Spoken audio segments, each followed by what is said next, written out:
बिस्मिल्लाहिर्रहमानिर्रहीम। अस्सलाम वालेकुम दोस्तों, once again welcome back to H A views channel. नाम है एच ए व्यूज़, आपका भाई हामिद अली फ़ारूकी और चैनल है ये आपका।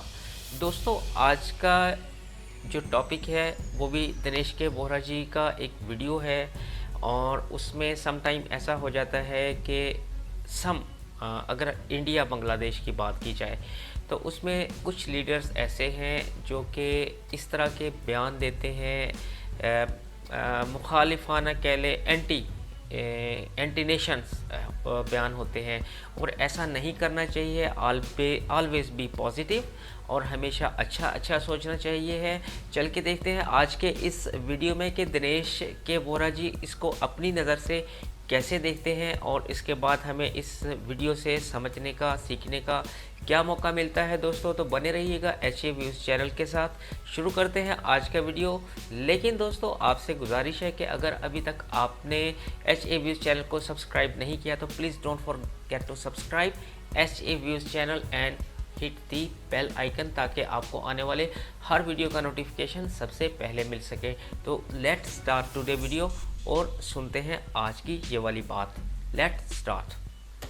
तो मैं हूं दिनेश किवरा, न्यूज़ टाइम में आपका बहुत बहुत स्वागत है। भारत के संदर्भ में अब बहुत बार ऐसा होता है कि भारत के अंदर भारत बहुत में सारे अक्सर जो ऐसा होता है। नेता हैं वो बांग्लादेश के खिलाफ कभी कभी बांग्लादेश ऐसे बयान देते रहते हैं जो अनवारंटेड हो जाते हैं और बाद अनवारंटेड। में वो भूलते भी नहीं हैं। कई बार मुझे भी कमेंट्स में सुनना पड़ता है जब लोग लिखते हैं। हमारे देश के ही दरअसल कुछ नेताओं ने कहा था कि बांग्लादेश तो दीमक है, टर्माइट है, और वो इंडिया को टर्माइट एक्सपोर्ट भी करता है। बुरी बात। एक और अभी के जो मिनिस्टर हैं, इन्होंने फरवरी में कहा था कि सिटीजनशिप एक्ट लागू होगा और उसमें अगर मुस्लिम्स को भी दे दिया तो आधा बांग्लादेश यहाँ पर आ जाएगा। एनआरसी का जब मुद्दा आया था और सिटीजनशिप एक्ट, ये एक्ट का मुद्दा आया था, तो उसके ऊपर भी बहुत सारे लोगों ने आसाम के अंदर और नॉर्थ ईस्ट के अंदर बांग्लादेश के प्रति बहुत दुर्भावना का परिचय देते हुए स्टेटमेंट्स दिए थे। दरअसल काफ़ी सालों से एक फैशन सा बन गया भारतीय जनता पार्टी और उससे रिलेटेड कई नेताओं का और कुछ और नेताओं का भी, जो हमेशा बांग्लादेश को बुरी नज़र से देखते रहे और कहीं ना कहीं उनके लोगों के प्रति अच्छे वर्ड्स का इस्तेमाल नहीं करते रहे। अच्छी बात नहीं है ये। कहीं ना कहीं कुछ ना कुछ एक मिसट्रस्ट की भावनाएं पैदा की, और ऐसे में ये चीज़ें जब सरकार के मिनिस्टर्स के द्वारा कही जाएं तो उससे फिर दो देशों के बीच में संबंध खराब हो जाते हैं। जो लोगों के संबंध होते हैं उनके अंदर भी बिटरनेस आ जाती है। हमारी कोशिश, छोटी कोशिश है न्यूज़ टाइम की, हमारी कोशिश ये होती है कि हम चाहे किसी भी कंट्री के बारे में बात करें, जितने भी पड़ोसी देश हैं सबके बारे में बात करते हैं, लेकिन हम उसके अंदर कोई मिसट्रस्ट के कारण बात नहीं करते, हम उसमें कोई एब्यूजिव लैंग्वेज का यूज़ नहीं करते। इस बात को आपने नोट किया होगा। हम लोग इस चैनल पे ये समझ के चलते हैं कि चीज़ें बेहतर ढंग से हो सकती हैं, बेहतर ढंग से कही जा सकती हैं, किसी को एब्यूज़ करने की ज़रूरत नहीं है। अगर आपको लगता है कि वो कंट्री आपका दुश्मन है या आपके साथ संबंध अच्छे नहीं है तो मैं उसको सपोर्ट ना करूं, उसको फिर उसके परिणाम मिल जाएंगे। अब चाइना के बारे में मुझे कई बार कुछ लोगों ने अभी लिखा है, आप न्यूट्रल हैं तो चाइना की बुराई क्यों कर रहे हैं। भाई, चाइना मेरे बॉर्डर पे अगर खड़ा है सेना को लेके और मुझे थ्रेटन करता है, मेरे सैनिकों को मारता है, तो फिर चाइना मेरा दोस्त तो नहीं बन रहा ना अल्टीमेटली। तो मैं उसके प्रति न्यूट्रल नहीं रहूँगा ना मैं। लेकिन उसके बावजूद भी मैं चाइना के खिलाफ इतना ज़्यादा नहीं बात करता हूँ। इसलिए नहीं कि मेरे अंदर कोई ऐसा कोई फियर है, नहीं, कोई फियर नहीं, आई कैन स्पीक एनीथिंग। लेकिन हमें जो बाकी जो हमारे पड़ोसी हैं जिनके साथ बहुत अच्छे हमारे रिलेशंस हैं, वहाँ पर इस किस्म के शब्दों का यूज़ करना, वर्ड्स को यूज़ करना, कहीं ना कहीं मुझे लगता है कि अनवारंटेड है, ये ठीक नहीं है बिल्कुल सही बात है। कि आधा बांग्लादेश यहाँ आ जाएगा या दीमक बन जाएगा और उसके कितने बाद भी अफसोस की ना बात है। जाने कितने एनआरसी के ऊपर, सिटीजनशिप एक्ट के ऊपर ये बातें की जाती हैं।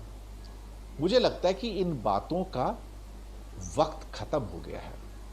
हमें ऐसे काम करने चाहिए और ऐसी बात करनी चाहिए जिससे देशों के बीच में संबंध बेहतर हो ये सके। है असल अच्छी बात। और ये भी ध्यान रखिए कि अभी तो यूनाइटेड नेशन का 75 साल पूरे हो रहे हैं 24 अक्टूबर को, तो उनका भी यही एक, जिसे क्या कहते हैं, एटीट्यूड है कि दुनिया में सौहार्द बढ़े, समन्वय बढ़े, कोऑपरेशन बढ़े, आपस में लोगों का कोऑर्डिनेशन बढ़े, कंट्रीज के बीच में कोऑर्डिनेशन बढ़े।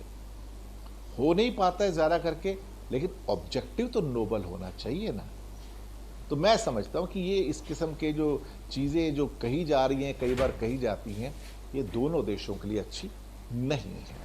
उम्मीद है कि आप हमें इस बात के लिए सपोर्ट भी करेंगे। बिल्कुल और सही यही बात बात की। मैं नेपाल के संदर्भ में भी कहना चाहूँगा कि भारत में नेपाल के बारे में भी कई बार ऐसी बातें कही गई, उनके जो लोग हैं उनके लिए भी ये बातें कही गई।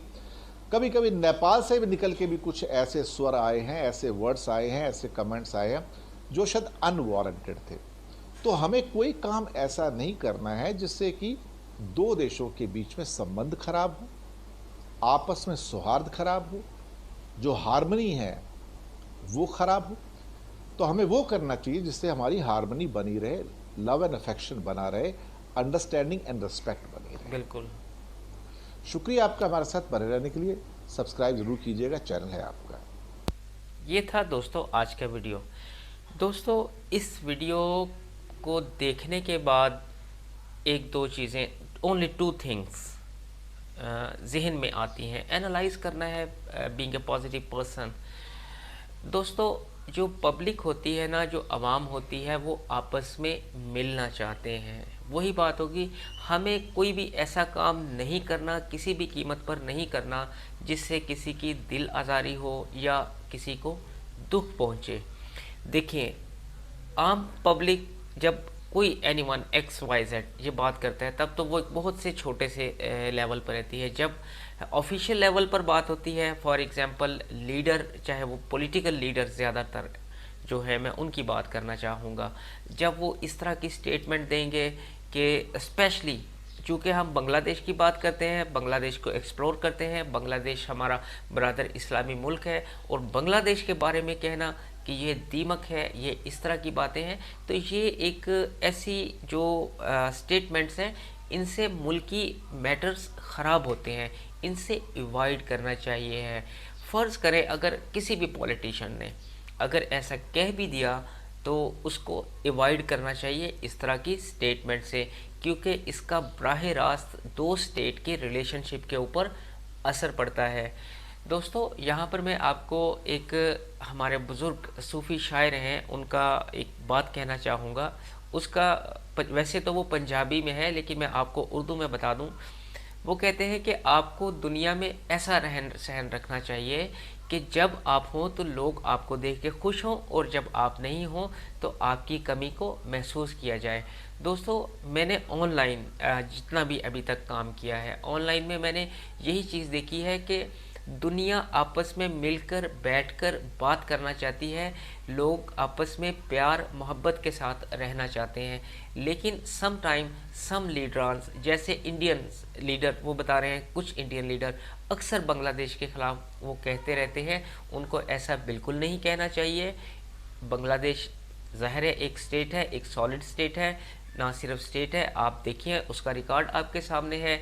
अभी तो पर कैपिटा इनकम में भी बांग्लादेश ने इंडिया को बीट किया है, और बांग्लादेश गारमेंट का भी एक बहुत बड़ा एक्सपोर्टर है। तो हमें इस तरह के जो पॉलिटिकल जो लीडरान अपने, मैं ये समझता हूँ कि पॉलिटिकल जो लीडरान होते हैं वो अपने वोटिंग के सिलसिले में इस तरह के बयान देते रहते हैं। तो ये था आज का वीडियो दोस्तों। उम्मीद करता हूँ आपको अच्छा लगा होगा। अपनी राय का इजहार कमेंट बॉक्स में लाजमी कीजिएगा। वीडियो को ज़्यादा से ज़्यादा लाइक कीजिएगा, अपना भी ख्याल कीजिएगा, अपने भाई का भी ख्याल कीजिएगा। Take care of you, best of luck, अल्लाह हाफिज़ व नासिर।